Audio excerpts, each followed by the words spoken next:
All that's left is a signature from the judge in Superior Court tomorrow. 3 motions were passed unanimously during a special City Council meeting last night, and the company's Creditors Arrangement Act at SR Steel Algoma has lifted.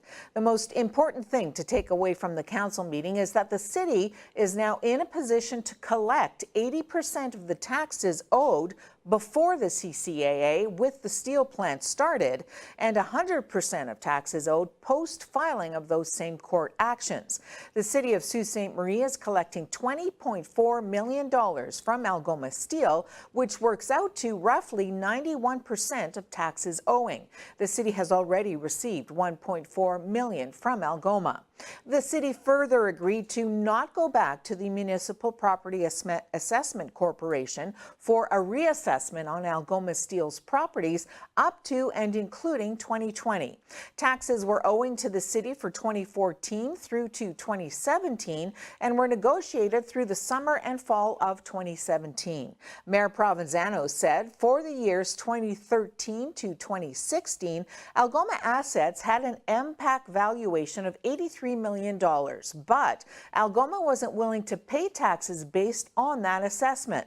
Provenzano also said that the city agreed to proceed on the basis that Algoma would be assessed at $60 million for those 3 years. Mayor Provenzano said that the city can now look forward to replenishing reserves and not cutting any services. The negotiated settlement will no doubt be welcome news for the community and the approximately 3,000 employees of Algoma Steel.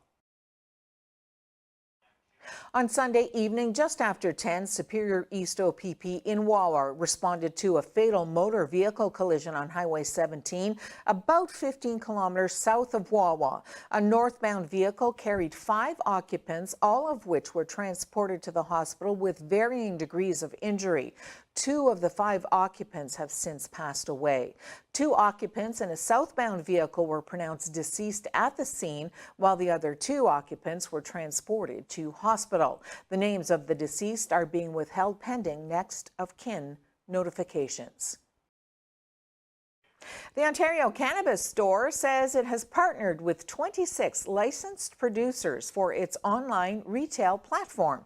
The store, which will be Ontario's only online retailer when recreational marijuana is legalized in the fall, said yesterday that the supply agreements with Health Canada authorized producers were competitive.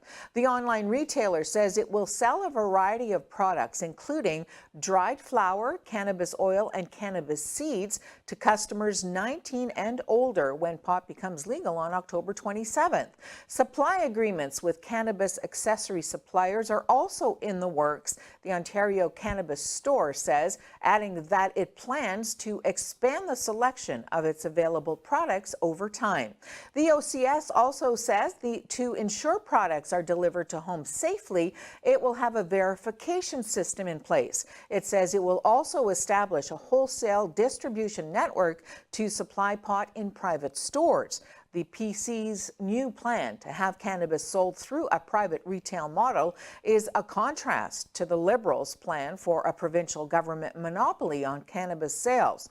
The province was to operate 150 brick-and-mortar stores by 2020, but the new plan means sales at physical stores won't start until April 2019.